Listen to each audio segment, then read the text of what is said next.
L'Espagne redécouvre l'islam après des siècles et le monde n'y prête pas attention. Permettez-moi de vous ramener à une matinée tranquille à Cordoue en mars dernier. La Mesquita cathédrale, cet hybride époustouflant d'arcs islamiques et d'hôtels chrétiens, accueillait un événement inhabituel, non pas un groupe de touristes, ni un service religieux, mais une délégation de responsables marocains, de diplomates siches, plus intrigants, de représentants du ministère des Affaires islamiques d'Arabie Saoudite. Le sujet ? Commençons par les chiffres. Oui, la population musulmane d'Espagne augmente, mais pas uniquement à cause de l'immigration.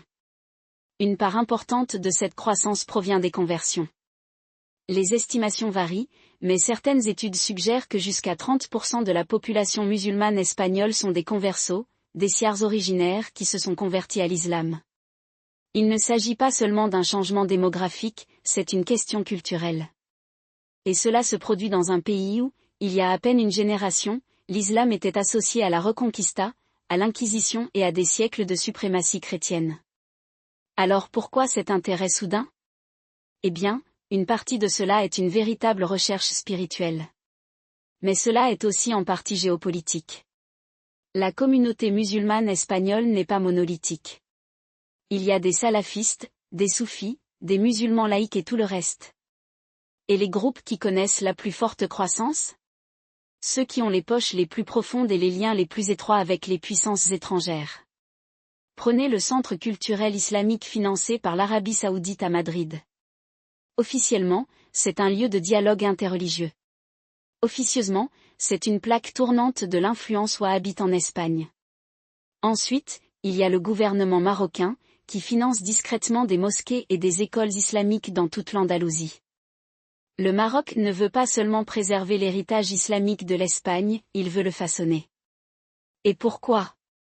Parce que le Maroc considère l'Espagne comme une porte d'entrée vers l'Europe, un moyen d'étendre son influence vers le nord. Mais la Russie progresse en Méditerranée. De la Syrie à la Libye, Moscou étend son influence dans l'arrière-cour de l'Espagne. Et l'Espagne ? Elle a discrètement approfondi ses liens avec l'Algérie, un pays qui achète des armes russes et se rapproche de Moscou. 3. La Chine investit massivement en Europe du Sud. L'initiative, la ceinture et la route, a fait de l'Espagne une plaque tournante clé pour le commerce chinois. Et à mesure que l'influence de la Chine grandit, son intérêt pour les relations de l'Espagne avec le monde islamique augmente également, en particulier dans des pays comme le Pakistan et l'Iran, où la Chine a des intérêts économiques majeurs.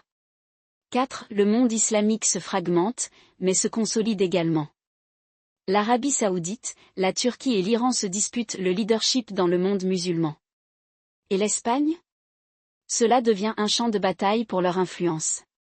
Alors, quelle est la place de l'Espagne dans tout cela ? Il couvre ses paris.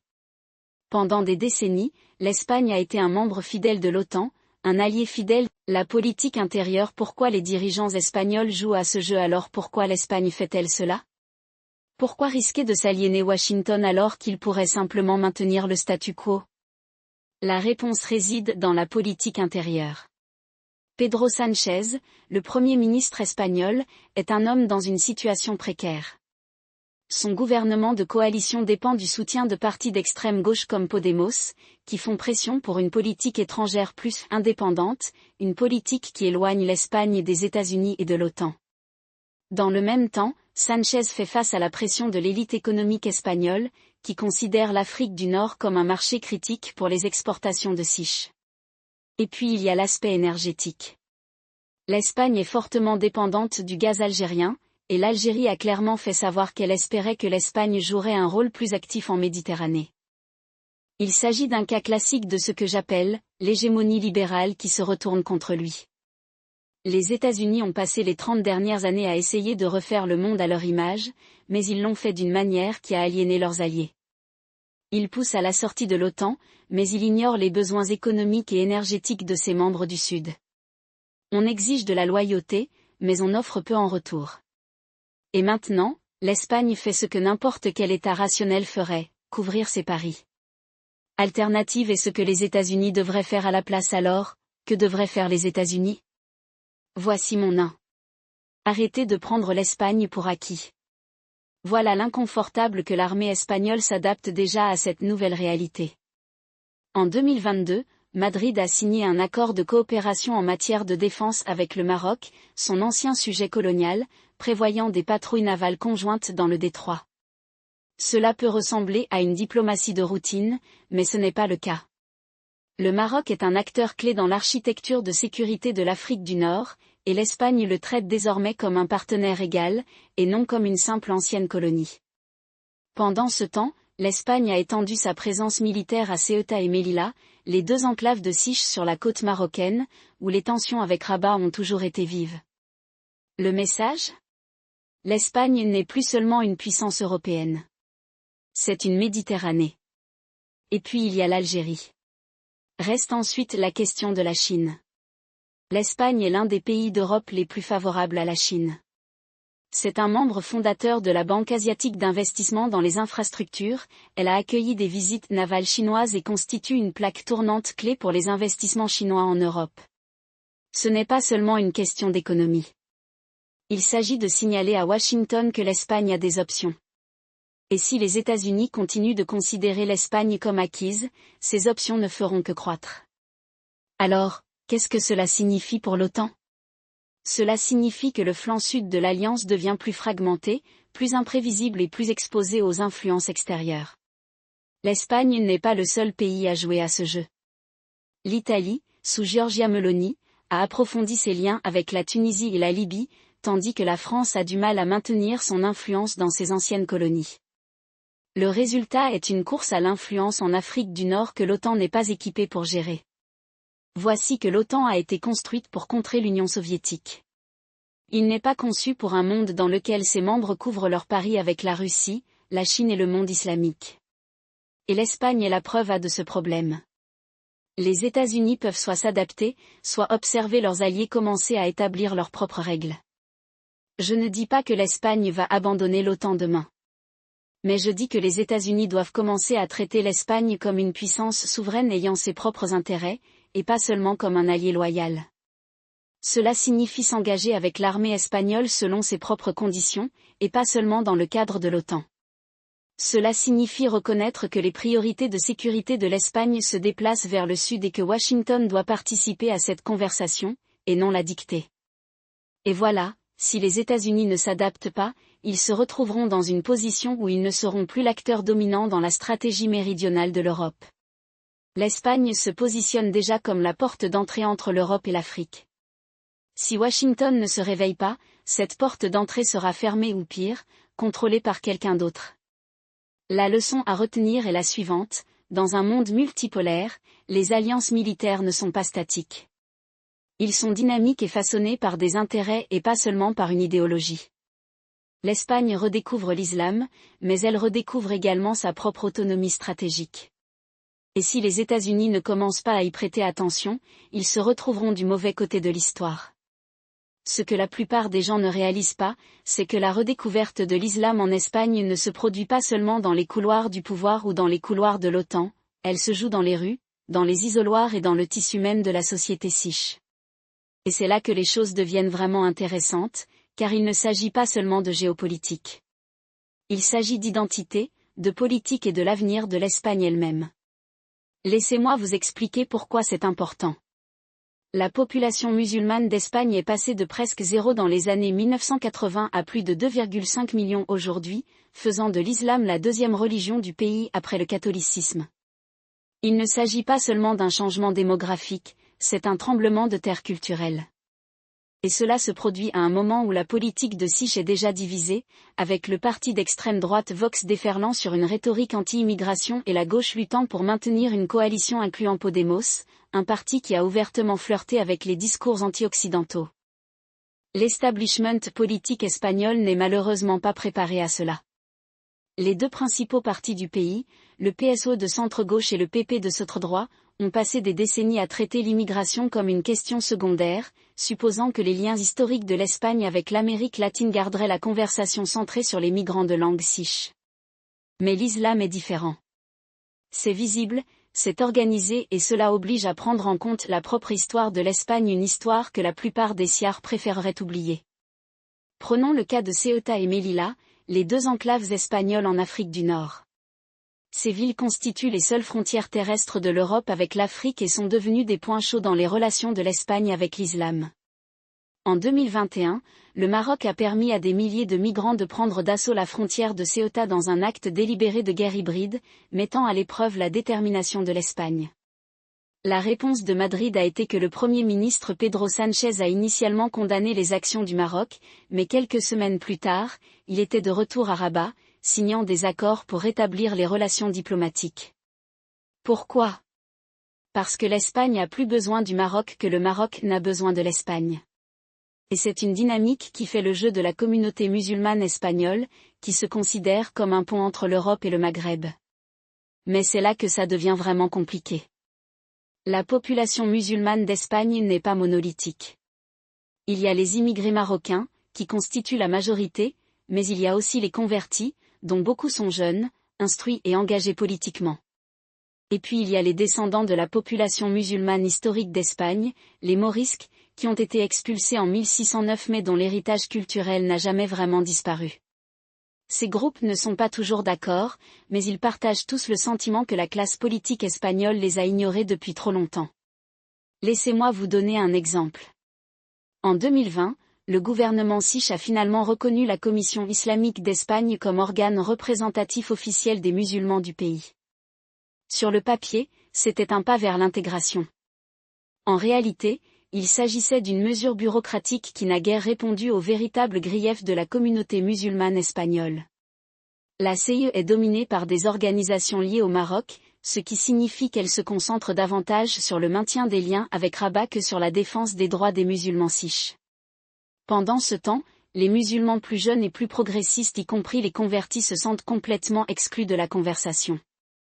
C'est là que les dimensions politiques intérieures commencent à entrer en collision avec les dimensions géopolitiques. La gauche espagnole, en particulier Podemos, a tenté de courtiser le vote musulman en adoptant le multiculturalisme et en critiquant la politique étrangère occidentale au Moyen-Orient. Mais cette stratégie s'est retournée contre nous de deux manières. Premièrement, cela a aliéné les électeurs de la classe ouvrière espagnole, qui voient l'immigration comme une menace pour leur emploi et leur mode de vie. Deuxièmement, cela fait le jeu de Vox, qui a utilisé l'islam comme un enjeu pour rallier sa base. Le leader de Vox, Santiago Abascal, n'a pas caché son opposition à l'islam en Espagne. En 2019, il a prononcé un discours dans lequel il a mis en garde contre « l'islamisation » de l'Europe, un récit qui trouve un écho auprès d'une partie de la population siche qui considère toujours l'islam comme un ennemi historique. Mais voici que la montée en puissance de Vox ne concerne pas seulement l'islam. Il s'agit d'une réaction plus large contre la mondialisation, contre l'UE et contre l'establishment politique espagnol. Et c'est là que réside le véritable danger. Car si la classe politique espagnole ne trouve pas le moyen d'intégrer sa population musulmane dans le débat national, le pays pourrait être confronté à une crise d'identité qui ferait passer le Brexit pour un désaccord mineur. Imaginez un scénario dans lequel Vox acquiert suffisamment de pouvoir pour faire adopter des lois anti-immigration, pour ensuite découvrir que l'économie espagnole déjà aux prises avec un faible taux de natalité et une population vieillissante ne peut pas fonctionner sans la main-d'œuvre migrante. Ou imaginez un scénario dans lequel la communauté musulmane espagnole, frustrée par des années de négligence, commence à se tourner vers des acteurs extérieurs comme la Turquie ou l'Arabie saoudite pour obtenir du soutien. Ce n'est pas un scénario tiré par les cheveux.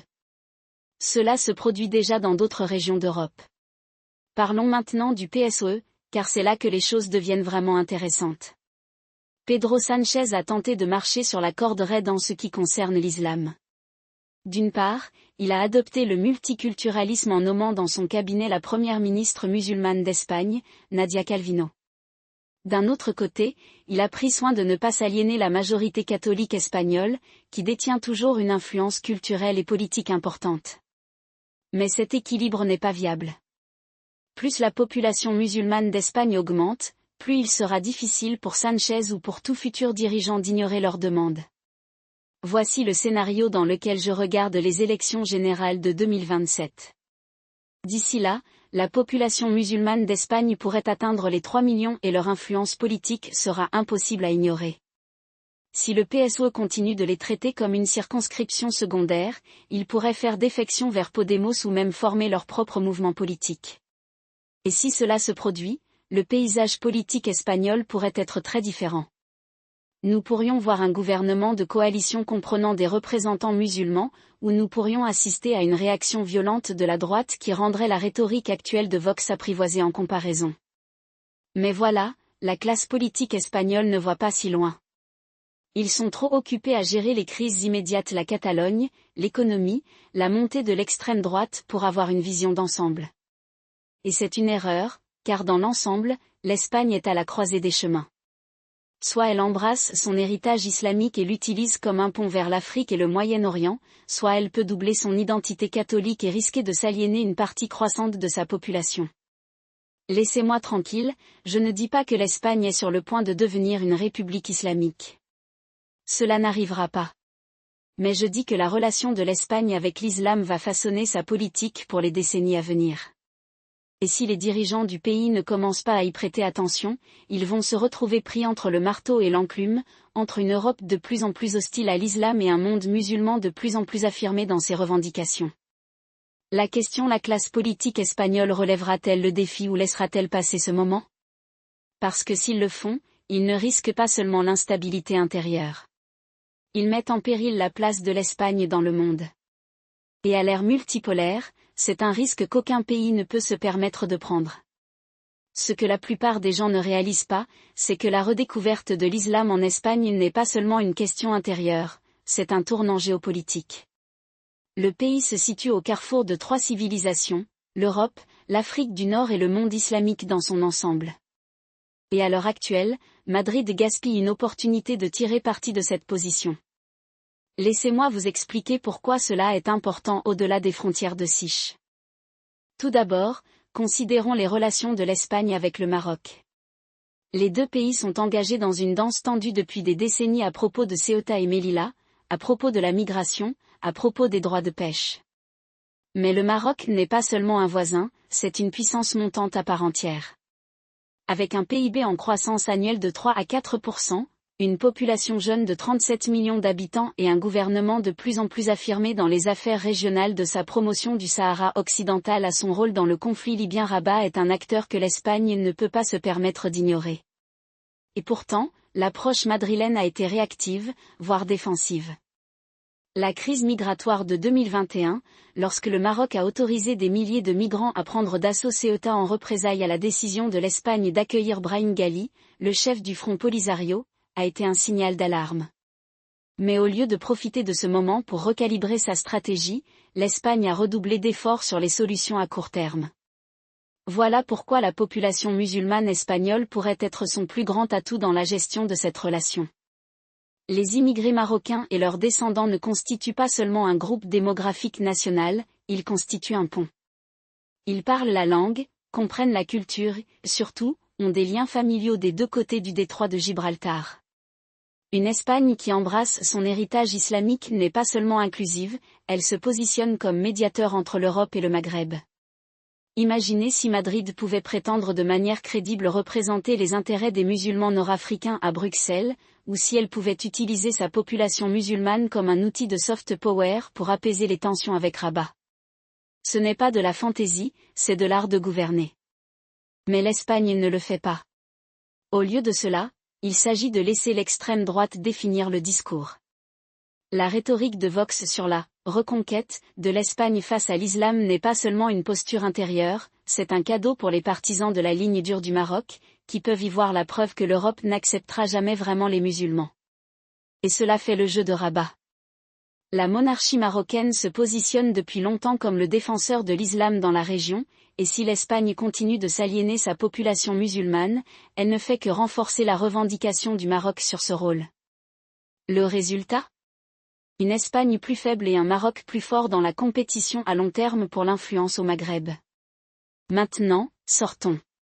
La relation de l'Espagne avec l'islam ne concerne pas seulement le Maroc, elle concerne également la Méditerranée au sens large.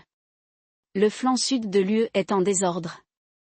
La Libye est un État en faillite, l'Algérie est une poudrière et la Turquie affirme de plus en plus ses prétentions au leadership du monde musulman. L'Espagne pourrait être une force stabilisatrice dans ce chaos, mais seulement si elle cesse de considérer sa population musulmane comme un problème à gérer et commence à la considérer comme un outil à utiliser. Prenons le cas du Sahara occidental. La décision de l'Espagne en 2022 de soutenir le plan d'autonomie du Maroc pour le territoire était une décision pragmatique, mais c'était aussi une occasion manquée. Si l'Espagne avait eu des relations plus solides avec sa communauté musulmane, elle aurait pu considérer cette décision comme une étape vers une plus grande coopération avec le monde islamique, plutôt que comme une simple concession à Rabat. Au lieu de cela, cela ressemblait à de la faiblesse. Voici une autre énergie. L'Espagne est déjà une plaque tournante du gaz nord-africain, avec des gazoducs partant de l'Algérie et du Maroc. Mais alors que l'Europe s'efforce de réduire sa dépendance à l'égard de l'énergie russe, la position de l'Espagne devient encore plus critique. Le problème ? L'Algérie joue au hardball. En 2022, elle a interrompu l'approvisionnement en gaz du Maroc et n'a pas caché son mécontentement face au changement de position de l'Espagne sur le Sahara occidental. Une Espagne considérée comme hostile à l'islam ne met pas seulement en danger sa stabilité intérieure, elle met également en péril sa sécurité énergétique. Et dans un monde où l'énergie est une question de géopolitique, c'est un jeu dangereux. Alors, quelle est la grande stratégie ici ? L'Espagne a 3 options, et aucune n'est facile. Le premier est le chemin qui consiste à continuer à se débrouiller le moins possible. Continuer à traiter la population musulmane comme une circonscription secondaire, continuer à réagir aux crises plutôt que de les façonner, et espérer que l'extrême droite n'obtienne pas suffisamment de pouvoir pour déstabiliser le pays. C'est l'option par défaut, et c'est celle avec laquelle la classe politique espagnole semble la plus à l'aise. Mais c'est aussi le plus dangereux, car il laisse l'Espagne vulnérable aux chocs extérieurs, qu'ils proviennent du Maroc, de l'Algérie ou du monde islamique dans son ensemble. La deuxième option consiste à doubler l'assimilation. C'est l'approche privilégiée par la droite, et elle gagne déjà du terrain. Les appels de Vox à une « nouvelle reconquista » ne sont pas que de la rhétorique, ils représentent une vision de l'avenir de l'Espagne, une vision dans laquelle l'islam est toléré mais jamais adopté, où les immigrés musulmans sont censés abandonner leur héritage en faveur d'une identité étroite et centrée sur le catholique. Le problème de cette approche est qu'elle est anhistorique. Le passé islamique de l'Espagne n'est pas une aberration à effacer, c'est un élément fondamental de son identité. Et dans un monde globalisé, où le soft power compte autant que le hard power, une Espagne qui rejette son héritage islamique est une Espagne qui s'affaiblit. La troisième option est celle qui considère le plus l'héritage islamique de l'Espagne comme un atout stratégique. Cela ne signifie pas se convertir à l'islam ou abandonner son identité européenne. Cela signifie reconnaître que l'histoire de l'Espagne d'Al-Andalus au Morisque lui confère une position unique dans le monde. Cela signifie investir dans sa population musulmane, non seulement en tant que bloc électoral mais aussi en tant que pont vers l'Afrique et le Moyen-Orient. Cela signifie utiliser ses liens culturels et historiques avec l'islam comme un outil diplomatique, que ce soit dans les négociations avec le Maroc, dans les accords énergétiques avec l'Algérie ou dans son engagement plus large avec le monde islamique. Laissez-moi être, il ne s'agit pas de transformer l'Espagne en un État islamique. Il s'agit de reconnaître que dans un monde multipolaire, où les identités civilisationnelles réapparaissent, la capacité de l'Espagne à naviguer entre l'Europe et le monde islamique pourrait être sa plus grande force. L'Empire ottoman l'a bien compris. Les Habsbourg aussi. Et c'est ce que firent également, à leur manière, les rois catholiques, qui ne se contentèrent pas d'expulser les musulmans, ils les utilisèrent également comme outil de politique, que ce soit dans leurs relations avec les Ottomans ou dans leur colonisation des Amériques. La question est de savoir si les dirigeants espagnols actuels ont la vision de faire de même. Parce que s'ils ne le font pas, ils ne risquent pas seulement l'instabilité intérieure. Ils mettent en péril la place de l'Espagne dans le monde. Et à une époque où la Méditerranée redevient un champ de bataille d'influence, c'est un risque qu'aucun pays ne peut se permettre. Voici le problème, ce n'est pas seulement une question de pouvoir, c'est une question d'identité. Et à l'heure actuelle, l'Espagne a du mal à définir la sienne. Elle peut soit s'accrocher à une vision étroite et exclusive d'elle-même, soit embrasser la complexité de son histoire et l'utiliser pour façonner son avenir. Le choix qu'il fera ne déterminera pas seulement sa relation avec l'islam. Cela déterminera quel genre de pays l'Espagne veut être au XXIe siècle. Et c'est finalement là la vraie histoire. Il ne s'agit pas de savoir si l'Espagne deviendra une république islamique, mais si elle aura la sagesse de voir que son passé islamique n'est pas une menace mais plutôt une opportunité. Une opportunité de combler les fossés, de construire des alliances et de se forger un rôle dans un monde qui est de plus en plus défini par ces derniers. L'horloge tourne. Les élections de 2027 ne sont que le premier test. La vraie question est de savoir ce qui vient après.